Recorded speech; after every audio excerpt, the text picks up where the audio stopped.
নিজের জন্য কি কিনেছেন বা কিনবেন? না, এবার ঈদে আমি নিজের জন্য কিছু কিনবো না, আমার ইচ্ছা আছে।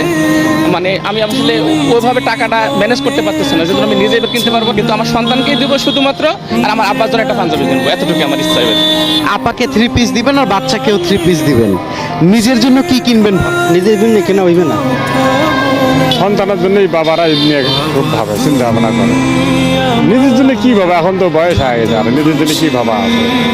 পোলাবানের জন্য তো সব কিছু এখন বাবা দিতে পারলেই খুশি হয়। নিজে কিছু কিনবেন না এবার ঈদে? কিছু না, বাবার এটাই দায়িত্ব এবং এটাই কর্তব্য, এটাই আনন্দ পায় বেশি। ভাবছেন নিজে কিনবেন ঈদে? আমাদের ফাইন্যান্সিয়াল যদি ওইরকম থাকে অবশ্যই কিনা যাবে। বাবাদের ঈদ হয় যখন, বাচ্চারা ঈদে বেশি সন্তুষ্ট হয়, তখন বাবাদের ঈদ পরিপূর্ণ হয়ে যায়।